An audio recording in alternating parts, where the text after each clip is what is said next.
Right, well, thank you for joining the Centre of Excellence Roundtable today. My name is Ian Gotts. I'm the CEO of Elements.Cloud. I'll be moderating. We've got an excellent panel who've got years and years of experience of managing COEs. As with all of our webinars, this will be recorded and you'll be sent a link to the recording, because I'm sure there'll be so much that you'll want to go and re-listen. Well, I've got a long list of burning questions that have been submitted, but feel free to post your questions in the Q&A in the chat, and either the panelists or our team will be able to answer them. But before we launch into the discussion, I just want to set the scene for some of you who maybe either aren't aware of what a CoE is or haven't need to almost to level set that. The first question is, what is a Centre of Excellence and why do I need one? So there's a huge list on the left-hand side of what we might consider the different pillars of a Centre of Excellence. So the important point is these are skills, not roles. So you don't think, well, hang on, there are a list of 10, 12, 13 things there, I need 13 people. That's absolutely not the case. The second thing is, depending on the size of the project, the complexity of the program, you don't need all of these in complete detail, so it's almost phased. And the other point there is that these are solved problems. So you may be new to this. The Centre of Excellence principle for many of you is very new from a Salesforce perspective. But the concept of a Centre of Excellence has been around for years. My early days of Accenture, back in the 90s, we were running Centres of Excellence. So these are solved problems. We're not having to make these up from first principles. So I'll very quickly just run down some of the ideas on that left-hand side. Vision, what is the strategic vision and direction for Salesforce for both the business and IT? In terms of leadership, do you have the steering committee? Do you have the key sponsors in place who will help you shape that vision, but also provide the funding and support? In terms of governance, how are you controlling that overall direction? Are you thinking like a product manager? How are you building the business case? How are you supporting the investment? And also, how are you managing the risks? What risk management have you got in place? In terms of change control, what's the management of changes for all aspects of the project? Not just technology, but also operational, regulatory, and the people. Which leads us to the next point, which is methodology. What is the implementation methodology that covers both people, process, and technology? How are you implementing changes? Standards is a long list. The standards for what are your standards for business analysis, standards for documentation, what's your metadata naming? Is it size of shoe or shoe size? What are your coding standards? What are testing standards? How are you going to communicate? What's your, essentially your internal PR? What's your change management? And finally, what are the training? Now, again, all of these standards there is examples out there. Again, you don't have to make all these up from first principles. Metadata management is a huge issue in terms of understanding the risk of changing the org. So controlling that Salesforce metadata is one way of controlling the technical debt and therefore increasing the agility of your org. And also the other thing is managing that metadata across the deployment pipeline. In terms of architecture, you need to think about the technical architecture of Salesforce, but also how it relates to the existing systems in InfoSec. I mean, at a higher level, it's like, are you going to have one org, multiple orgs, how many sandboxes? So there are some key decisions that need to be made at a top level, at the Centre of Excellence level. Change management is change management in its wider sense, in terms of changing the organization. It's about communication, organizational change, and training, so you get Salesforce adopted. It's not just the change management of the code. PMO stands for Project Management Office. So this is the team that manages all the CoE activities. Obviously, a smaller program then, we're talking about a project, some project standards. If you're running multiple programs, then obviously the PMO has a wider remit. Tooling. So what platforms, apps, tools are you using to support the implementation program? So that, how are you managing Salesforce? How are you managing metadata? How are you documenting? How are you driving training material? So the platforms you need to deliver those changes. And then prototyping. Sometimes we discover the Centre of Excellence is the innovation hub that builds out Salesforce prototypes, which shows sort of the art of the possible, and then you can feed that back into other areas of the business. So that feels like a really long list, but there are huge benefits in running a CoE. So 10K Advisors in their project to program survey looked at about 300 companies who'd implemented Salesforce, and they found that those with the highest ROI, 91% of the highest ROI had a center of excellence. If they only had an acceptable ROI, they found only 41% of those companies had a center of excellence. So there is a clear correlation between, if you've got a center of excellence, you're going to get a better return on investment. And that fundamentally is what it's about. Salesforce is an expensive product, but if you can get the return on investment because it's a very capable product, then we all win. I know Adrian, who's one on the panel, he's the CIO and CEO for Elements. We get a great return out of Salesforce, and he's happy to write the check every year. So this is the last slide before we launch into the panel session. But I said that the CoE is phased. So if you're looking at this and going, well, I'm a relatively small team, I can't possibly do all these things, then don't worry. You can see here that if you're a small implementation, then vision is less of an issue because you've got a narrow scope. And again, I'm not going to go through every one of the dots there, but you can start to see that if you're a large complex implementation, you obviously need all of this in place. If you're a small implementation, some things are still critical. You still need the leadership, you still need metadata management, you still need architecture, but you probably don't need a PMO. You're not going to get involved in prototyping. So this idea of phasing a CoE means that everybody should be doing some of these activities, and as the program grows, you can start to draw in more of these capabilities.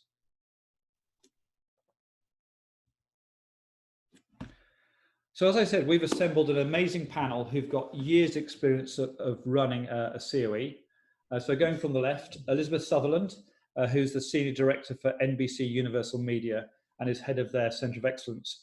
But she's been running Center of Excellences for Salesforce for the last 15 years in pharma, tech, construction, and now obviously in media. Next is Lou. Lou was the CTO of Blue Wolf for 16 years, which obviously was then acquired by IBM. He's just joined Thunder Consulting as their CTO and CCO. So I'm excited to hear about his insights about how he's implemented CoEs at customers. Next, Shannon Bates. Shannon is the RVP of Strategic Accounts at Salesforce. So for the last 10 years, she's been working with the most important, the largest, the most strategic accounts inside Salesforce. So she knows firsthand the challenges that Salesforce customers have. She pinged me a moment ago and said that she may not be joining us, so she's had to take her daughter to emergency care. Family comes first, so if she doesn't join us, then we hope that her daughter is safe and in good hands. Adrian, I've had the pleasure of working with for the last 20 years. He's been the CTO and a Salesforce customer since 2001. So he understands what it takes to balance the governance of a CoE and the demands of running a fast-growing startup, and also the challenges of working with me. Finally, but no mean least, last is Jay Noble. He is the SVP practice leader at NTT Data Services, and he's had a long career in consulting practices around Salesforce. So it'll be interesting to see how his experiences differ from those of Lou's. So I think, first of all, what's driving the need for a Center of Excellence? Is it a consulting push, or is it a pull from the customer? You know, I think it's a push of Salesforce. Salesforce is, when we implement it, it's an enterprise system that's living, that's changing. They have 3 releases a year. It's focused on the front office. So you have sales, marketing, customer care. All those organizations are always changing the way they're interacting with the customer. So I think the platform itself requires a center of excellence that you could keep up with the opportunities that you have to service your customers better constantly. Us at Blue Wolf and us at Thunder, it always makes sure that there's either a CoE in place or that we're handing off these project to a CoE that's going to be capable to have it. And if not, we help set them up. To kind of pile on that, I think you're right. Salesforce is really driving that because at the end of the day, it's a subscription, and if it doesn't go well and they have problems, the client has an increased likelihood of being able to go, you know what, I want to unplug it and go somewhere else. My experience in the enterprise space is it's for a while now, we've seen Salesforce kind of climb the stack and get to be part of the enterprise estate, right? It's, Oracle and SAP on the back end, Microsoft on the front end, and then Salesforce is now becoming more and more part of that overall platform. So the need to start to rationalize and normalize how it's run and maintained is much more likely. So we're seeing a lot of pull from the clients too, going, all right, the good news was it was really easy to develop in Salesforce, and the bad news is it's really easy to develop in Salesforce. And now we need to start applying some organizational discipline around it. Otherwise we're going to run ourselves into problems. Elizabeth, I mean, you've been on the customer end of that. I mean, you've heard the consultant's view. Is that just the consulting sales pitch, or is that really what's happening? Well, it's a really good consulting sales pitch for one, but I would also say that it definitely rings true in terms of the need to manage Salesforce as a platform, as a technology, as well as a vendor. And so what I've seen in my experience is that in a lot of cases, this comes down from some kind of financial driver, whether it be the inefficiency of managing a highly decentralized mess of stuff that was easy to build and not as easy as we thought to maintain, to we want to bundle all of the licensing and all the interactions with Salesforce around a central entity that can kind of harmonize all of that and drive the value of the platform. So that's kind of a few different dimensions, but I think it would be remiss to not mention the cost driver for some of this, which is what makes what the consultants are saying both right and certainly a valid business.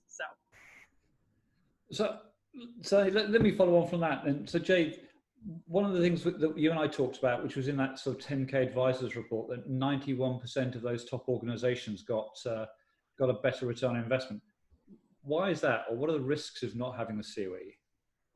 Well, I think what we're seeing in clients and everybody got reminded of it. We talk about how, right, the only constant is change, and you've got to be nimble and agile and all those things. I think were pretty abstract concepts until February, March of this year, when all of a sudden our world got turned upside down, and it forced organizations to react quickly, and a lot of them weren't able to. And I think what happens is in times of these massive disruption, truly history impacting changes, the stability of process and the ability to go, okay, we were doing things this way, we now need to do things that way, rely on kind of cooler heads and back to basic principles. And so we're seeing, again, more and more clients, and the way we're advising is the only way to do that, or as I like to say, you can't get to where you're going unless you know where you are. And you need to put in those types of structures and processes and rely on that. And now essentially that becomes kind of your baseline operating algorithm, if you will. And now we have this new data point of pandemic that's come in. I think that's going to be factored into everybody's planning going forward. And the necessity for that type of governance and that type of vision gives organizations the ability to go, okay, things are different now. How do I process that? And what do I need to do from an infrastructure and support perspective to make that happen, or to enable us to be successful, or in a lot of cases, enable us to avoid going out of business? So that sounds like that's fantastic for a big organization. But Adrian, what's your perspective? Because obviously you've been around startups. I think whether you're a tiny organization or a very large organization, you're still trying to maximize the return on investment of your spend on Salesforce. And I view the center of excellence being the manifestation of almost a philosophy, which is you are trying to run what you do as well as possible. And I take it in many ways as a sort of process maturity issue. Without a center of excellence or aspiring to put that level of excellence in, you're basically running at level 1 maturity of heroics. Everybody's just trying to do their best to get stuff done. What you're trying to start to do with a center of excellence is you're starting to try and systematize actually how you get from an idea to improve what you do as a business supported by Salesforce to actually delivering and realizing the benefits of the spend you've done on that. And that starts in small steps. And you talked about all the different pillars. My comment is, as you start, if you're trying to start with a center of excellence in, just getting a few standards in place, you're already starting to move in the right way. Starting to actually define a bit of a methodology about the steps you go through, you're starting to improve. That's just as relevant if you're a solo admin as if you're an Elizabeth, where you're running, I know, a very complex, many orgs across many geographies. It's just as relevant. The scale may be very different, but the aspiration is identical. And I think it's just as relevant to a solo admin to start to think about excellence in what they do, as it is, Elizabeth, where you're trying to actually herd a large number of developers across a large number of orgs with different aspirations. It's exactly the same philosophy. Yeah, and I would completely agree with that. I am running a complex organization today, but be it Salesforce or other technologies, I've been running centers of excellence for some time, including the very small ones where we just have a new technology that we're trying to introduce and make successful. And there's, kind of the carrot and stick factor as well. It's one thing if you can only get this thing, like in the old days with ERP systems. If you wanted to use it, you had to go to this group, and this was the only way to get the thing done. Whereas today, technology is so prevalent that and accessible, easy to build on, which is beautiful as well as awful in a lot of ways from a governance perspective.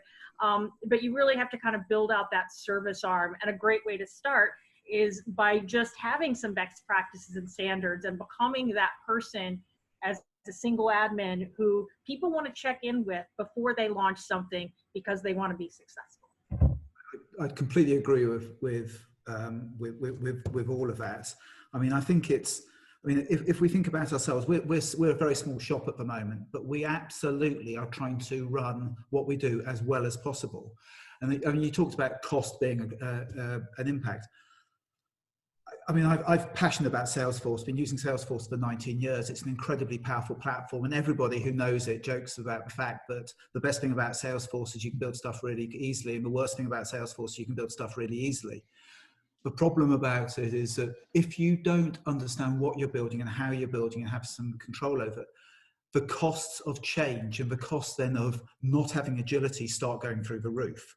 So actually, whilst it may feel like there is some cost in putting a center of excellence in, I personally believe the return on investment of that center of excellence will come back in orders of magnitude in your ability to get the best out of a Salesforce platform. So there is some investment in putting a center of excellence in. It's probably one of the best ROIs you'll do in terms of what you can spend in the Salesforce space, because suddenly you'll retain a degree of agility which you won't have in a few years' time, or even a few months' time in some cases, by just letting anybody do what they like. Two customers here, Adrian and Elizabeth, who are sold on it, but the two consultants is it an uphill battle to convince the customer to do this? Lou, I'll let you start on that one.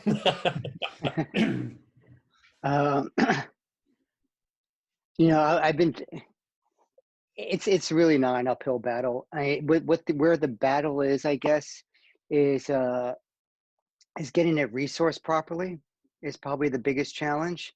Like a really great center of excellence has a super strong leader who has the power to make decisions about what gets done without having to turn to somebody else constantly.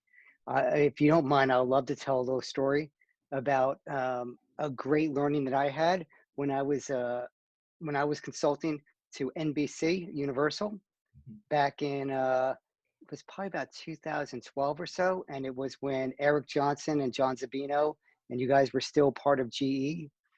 And I was sitting inside this meeting. It was a standard Center of Excellence meeting. All the different constituents were in the meeting, and they just bought Sleuth, excuse me, it's hard to say, Sleuth TV.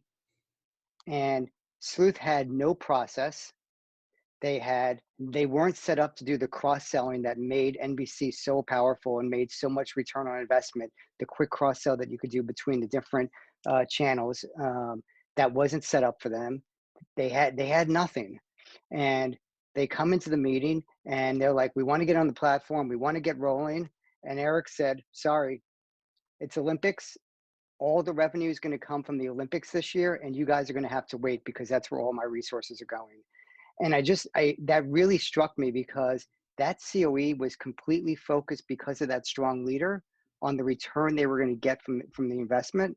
And he got paid on it. He got paid every single year like a sales rep because he reported to John Zabino, who was the head of sales. And John cared about what return he was making this year. And then when the calendar restarts, he has to go make new return for next year. So because of that, Sleuth TV had to wait because all the resources were supporting the Olympics. I think the other part of this but I think is why this is so important, and that there are pros and cons of hiring consultants like us versus doing it yourself. But the reality is that there's always about a half a dozen different ways of doing the same thing in Salesforce. 3 of those ways are usually stupid. And the other 3, you need to really have a disciplined and, frank and open conversation about how to proceed. And, again, Lou brings it up very well of if there's not business value, that's got to be a key driver to these things. It can't be a technology-led type of conversation. So it's really important to take that into consideration, that, when you're building this thing out and how you're doing it, looking at the variety of ways and having a structure in place to be able to kind of properly address all the issues in the decision making and what's the value. Again, anytime I start going in, what's the business value? What business metric is this driving, and focus on that. Well, that's interesting, Jay. Those conversations, those questions you've just asked, back to Lou's point, you need someone in a senior enough position who is able to answer those questions, because that's not the solo admin that's going to be answering those questions. It's climbing up the organization to find the person who is the business sponsor, the CRM owner. Yeah, well, I think that's key, right? The admin, and this is not a criticism at all, is the admin's job is to kind of take a look at what's the configuration versus what's the customization, help kind of status quo type of thing. A COE leader really then says, why are we doing this? And really kind of pushes back on that business value.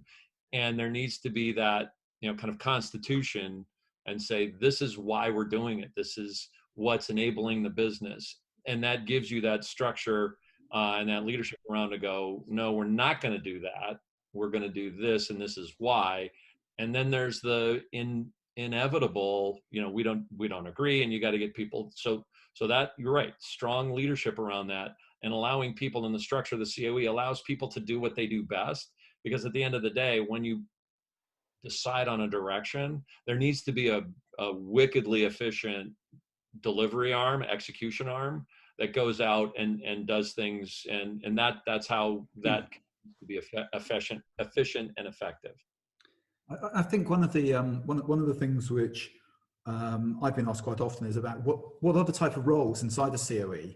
And I think one of the roles which is we've sort of, Jay, you've been alluding to it, is that I think you need to view your Salesforce org as a product, and you need a product management capability in the same way as we build a product as a vendor, and we have an engineering arm, we have a product management arm. The product management arm is all about prioritization, understanding what the strategic goals are, how to prioritize those. I think one of the critical roles which you should be putting into a COE is, what is the product manager, which is slightly different from a product owner. The product owner sits above that, but somebody somewhere needs to be absolutely focused on what and why are we building to deliver the return, which is almost the customer, but the engineering group, the delivery arm that Jay's talked about, is servicing. And I think that that's one of the critical parts that CoE can really do, is focusing on product management. If you take a product like Microsoft Office, you tip it out and you use it as it came out of the box. Salesforce, because it's so configurable, you have a unique product. Every change you make, you should think of yourself as building a product which you are deploying. That's one of the critical roles. I really think that the CoE should be, and it's interesting, if you look at every bit of Salesforce literature, all the training courses, everything they provide, there isn't a single mention that I can find of product management. But actually Salesforce as a platform allows you to build your own bespoke product. Well, hang on, that's interesting though, because if you think about any of the Salesforce clouds, Sustainability Cloud, Financial Services Cloud, who's the person who runs that? Their title isn't project manager, it's product manager. So they think about it internally in terms of developing their extension to the platform. So just thinking about that from a perspective of, you may walk into an organization with a CoE or may have to create one. So Elizabeth, you must have, I think looking at your resume, you've been through a number of different organizations where you've been head of CoE. Can you contrast what it's like inheriting one and the challenges you have of inheriting one versus there's nothing there, and then you've got to try and build it up from the ground up? Yeah, great question. And I mean, I think that I kind of think about it in maybe three categories, at least with Salesforce, just due to the nature of the technology. So you've got sort of the ground up. So this kind of looks like a project that kind of goes into hypercare, stabilization, and then you need something to support it. That's in a lot of ways the easiest, or I guess most straightforward model, where you've just got somebody to catch the thing on the other side of the project. And so that really aligns more with, I would say, a project management, a classic project management skill set to be able to set that type of thing up. I've never had the opportunity to do that with Salesforce, which I think is somewhat due to the nature of the beast. But if you get those opportunities, it's like greenfield. And I wish I could go back and do it better when I've had the chance to do it. Then you have the sort of messy situation where you're just inheriting the technology. So there's nothing there. There's no incubating Salesforce Center of Excellence that you're then picking it up and taking it to the next step. It's just a bunch of stuff that has been built up by shadow IT and various business units or what have you. And all of a sudden you find yourself with 17 orgs and no standards and no governance and no cost management. And you need a centralized body to just get a wranglehold around that and make it run like a business. Because that's what a CoE really is at the end of the day, it's a business. And then you have this sort of somewhat maturing, you're somewhere between like the 1, 2, 3 on the maturity scale, where you need to take it to the next level. And a lot of ways, that's kind of the most fun spot for it, because on the one hand, you may not agree with how the foundations were built. In most cases, you won't. And so, forget about putting your own brand on it. There's value in just seeing what can be the next steps. So in that case, what some of my guiding principles is figure out what you've had, get a lay of the land, figure out, pretend you're in an escape room and you've got like a wrench and a cockroach and a piece of tape, and how are you going to get out of this room? And so that's kind of the bigger challenge, because you've got more of these dimensions to deal with. Then in addition to kind of the positioning of when you're coming into the picture, you've got this sort of carrot stick dimension. Are you a gatekeeper by designation? Do they have to come to you to get the Salesforce service, which is, I think, the lesser entry point, regardless of whether that's your entry point or your entry point is, I'm providing a service, so I need to build up a service that people want to use because they see the value in it. It's just a matter of when do you get to that service-oriented, more of a carrot type of a model with the CoE. So many strands that we could pick up. Let's pick up the middle one, which is you arrive and you've got a bunch of orgs and there's no standards and everyone's just doing whatever. What, of all the things you could do, where do you start? So it kind of depends on your lay of the land. And I would say that even in inheriting a bunch of junk, you've still got, a piece of tape somewhere that's maybe going to come in handy. Hopefully it's duct tape. And so, I think for me, when I've been in that situation, some of the key things are to just build the team. So figure out what you have from a human capital perspective, how you can fit that together into something that can be orchestrated, and then build up that service mentality where you have something to say, you have something to offer to the person who's trying to meet a business objective with the technology and solve those problems. So that to me would be small team, always better when you're starting up, even if it's a larger operation, because you build out that synergy. Certainly leveraging partners if you don't have the expertise is critical, but the expertise can be built up in-house relatively quickly. And then having that vision to then move into some of the more more mature types of things. Basic controls like don't break production, because then you're going to spend the next week just fixing production instead of making progress. So the sooner you can sort of plug those holes in the boat, the sooner the boat just floats, and then you can actually make the forward progress. So part of that I heard was about this org discovery, which is like, what have you inherited? So, I mean, I'm sure you've got some perspectives. I'm sure the other people on the call have got some perspectives of like the way of trying to understand what the org looks like and how quickly you can get a handle on that. And I've got some direct experience with that around one of our clients that we did together. But the trying to put this always into the consulting, right, easy to digest, and frankly, from my perspective, I'm not smart enough to remember anything complex, but anytime I go in and start talking to clients about, a situation that Elizabeth finds herself in, is to first think big of, okay, what's what is an end state? What does great look like? And you kind of spend a little bit of time on that. But then you need to start small, is, okay, that's where I need to go, right? We're aiming for Chicago, not Geneva. And then you need to start small. Okay, what can I do tomorrow? And then you need to act quickly. And you need to establish the muscles around giving yourself a guiding point, figuring out what can be done in reasonable, manageable chunks, and then doing it viciously and just going after it. And what we take a look at and help clients understand is there are typically kind of three buckets of stuff to pay attention to. One is the process, right? Start to get your hands around what is it that the company actually does? What are you trying to make more efficient or effective? Two, what's the effect that that's going to have on the people executing it? Because, as I always like to say, this job would be a lot easier without staff or clients, right? It's the darn people.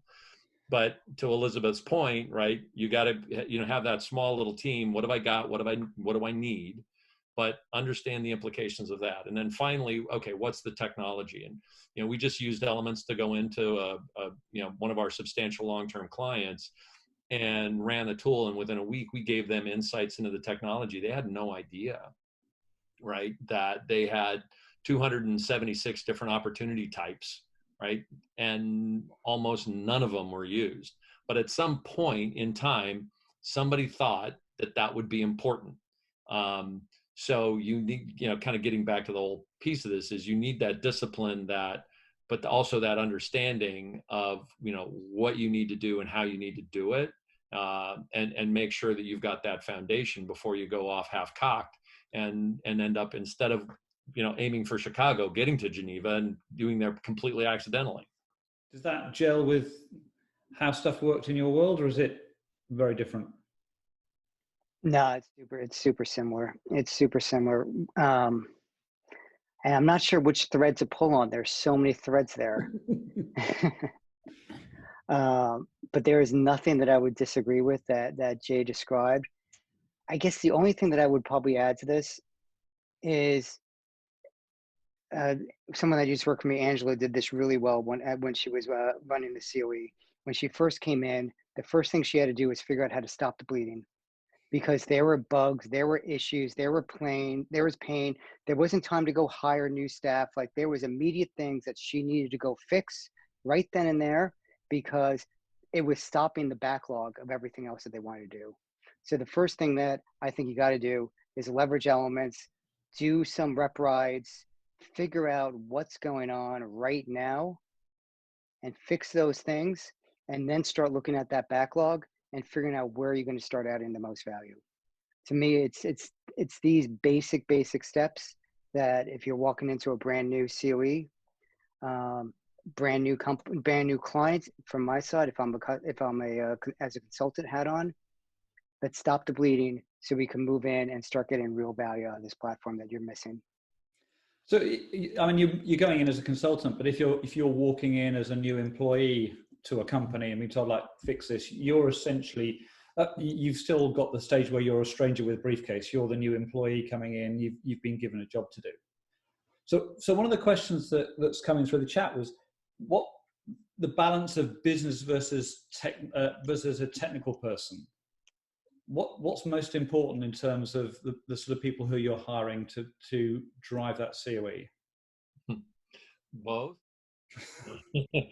Well, I mean, my flea-bitten opinion on this is, right, you do need both, and it's not it's not a joke. The way that we typically recommend that, and way I try and hire to provide value to my clients, is what we call a technical architect. And this is an individual that understands the kind of the depths, and has been hands-on, done coding, and kind of grown up through the ranks, and how to avoid governor limits, and all that type of stuff. But then the next kind of concentric circle around that is, what are the boundary systems? What do we need to connect to? What's the data infrastructure? What does that look like? Right. That's all kind of technical and messy, and then can sit in front of a CIO and have a dynamic conversation about that technology, but then have the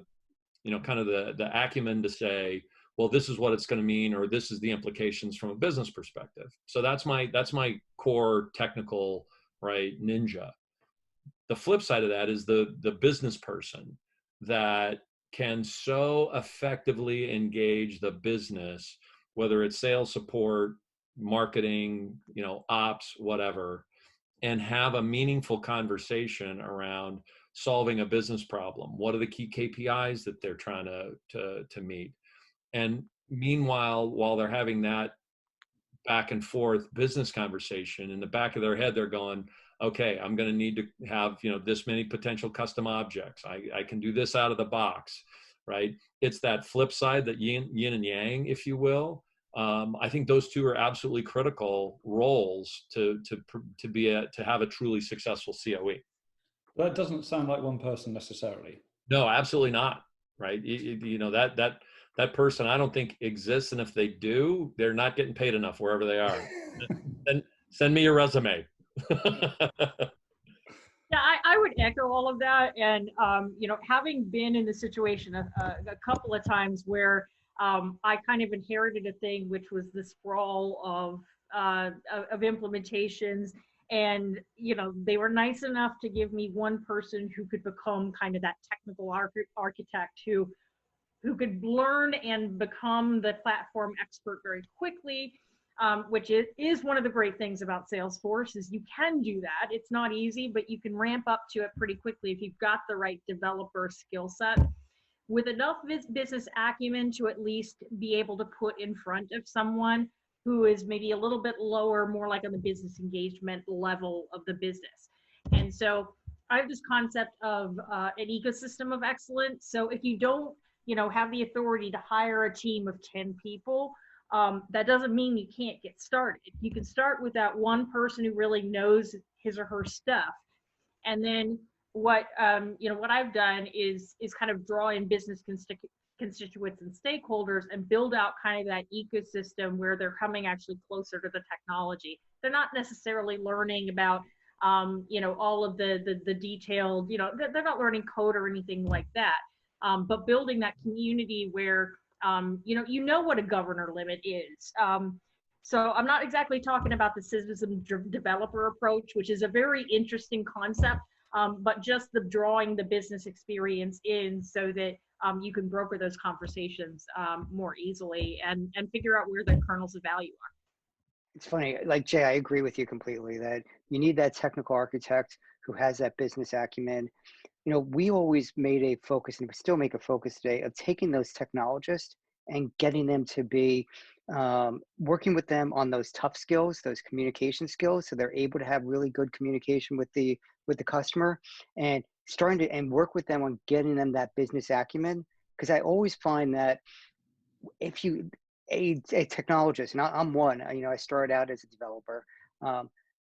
If you show us the bigger picture, what it is that we're trying to solve, and not just piecemeal it out to a developer to say, hey, go code this little thing for me. If they understand the bigger picture, you'll be shocked very often as to the better solution that they could build. And if you give them the right constraints as to this is how much we see this project being worth, they'll build something pretty incredible that fits inside those constraints. So I'm a big proponent of actually moving in the other direction. I find it kind of silly how we force the business side to understand our technology, and we don't force our technologists to understand what the business is trying to achieve. So I always move everybody that works for me in that other direction, and it ends up being quite successful. Yeah, I think that's a great point. You know, as you go up in scale from an organizational standpoint, and Elizabeth, I'd be interested in your take on this, is the technology is almost presumed to a certain extent, right? You know, whoever's talking about it, they you know, got to know their stuff, but it's a very different skill set to be in front of, you know, 50 folks from 20 different departments, you know, needing to take a look at, you know, harmonizing their processes globally. And you've got, you know, Sally doesn't like Bill, and Bill's never worked with, you know, Raj before. All that, it's all the politics and the personal stuff that a seasoned, you know, calm person needs to be able to facilitate and negotiate through, all the while, again, picking up the, okay, how do I move this business forward? What does that mean from a configuration versus customization? Your pure technologists are going to be more thinking, I can do this with this bit, I can move that object around, versus the kind of that business person is going to be, how do I get these two people to agree on freaking anything, right? I don't know, Elizabeth, does that track with your experience? Yeah, I mean, I think that's, there's a bit of diplomacy that has to be injected. And you know, for my part, I don't care whether that person reports to me or I figure out how we can build that bridge. But you need someone who can do that. And to me, all technology aside, if you can't take the problem you're trying to solve and put the technology together in a way that makes sense, and to some extent, at least know who you need to ask to broker those conversations, if that's not your strong suit, I think that dynamic can work very well. And that's where, you know, you have, you know, this generic-ish title, solution architect.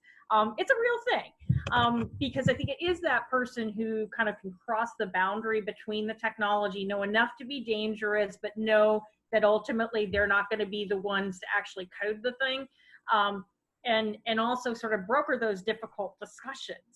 And so to me, that's what being, I would say, a CoE leader really means, is figuring out, what are the discussions that I need not necessarily to moderate, but to facilitate, and then B, who can I leverage and pull into that so that we can have the right, the right discussion and ultimately drive the right outcome. It's interesting, the two of my most successful hires over the years in terms of sort of this type of I'm going to call it the business side role, I've explicitly, the only discipline I refused to hire from was computer science. And one of the reasons was, if you have a hammer, every problem looks like a nail. And there's a danger that if you take a technologist, it doesn't matter how much you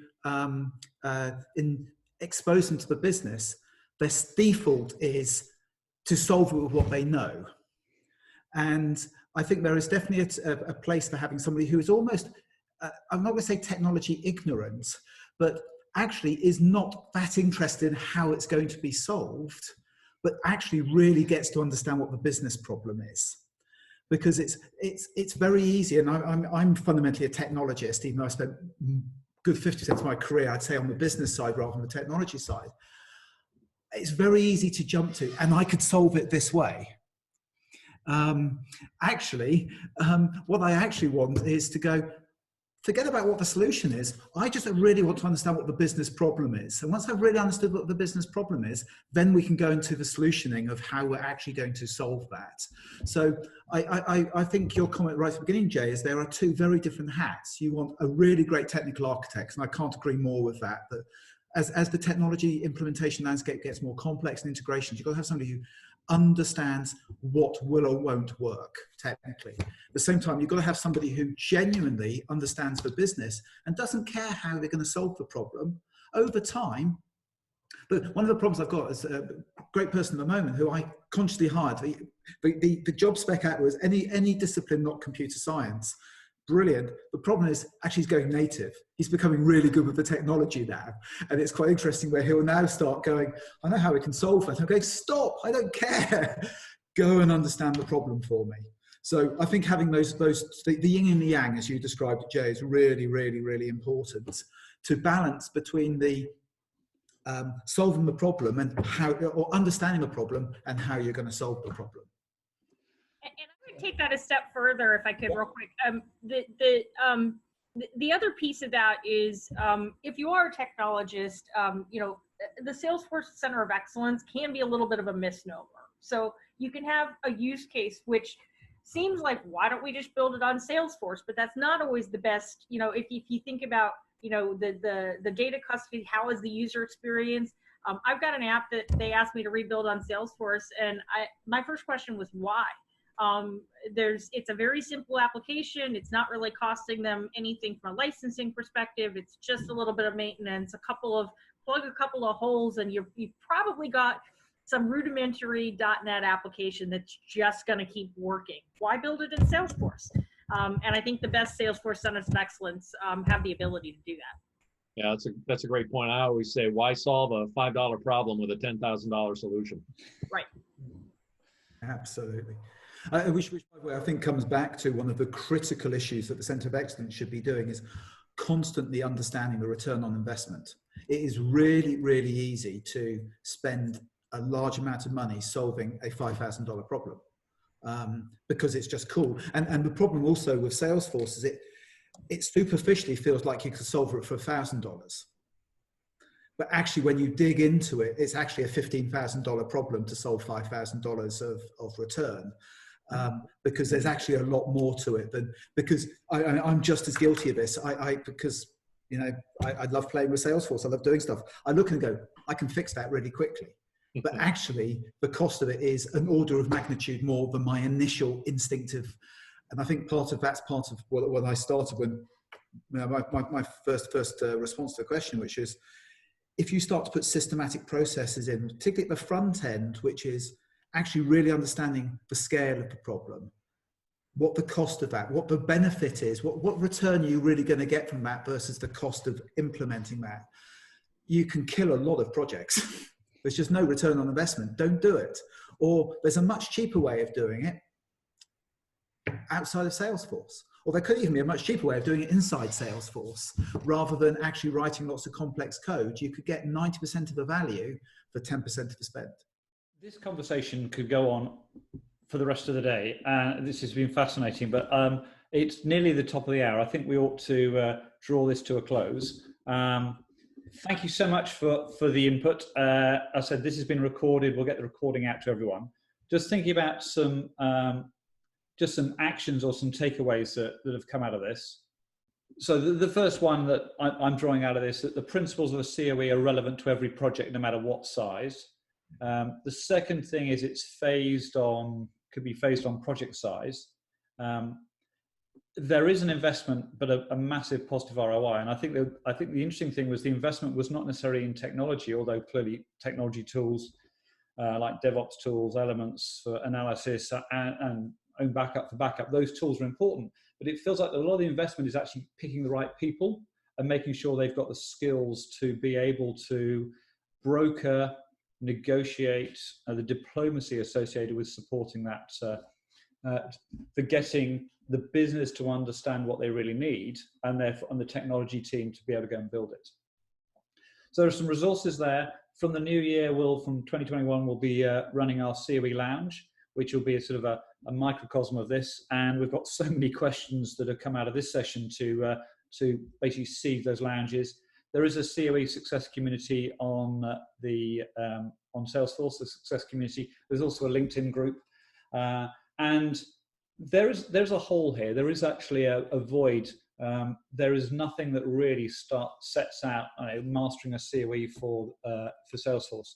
So there's a commitment there that we're drawing the content from the people you've seen on the panel, but others to put together a book which will come out in early 2021. So again, thank you so much for joining us. I said the recording will get sent out to all of you, and let's continue the conversation.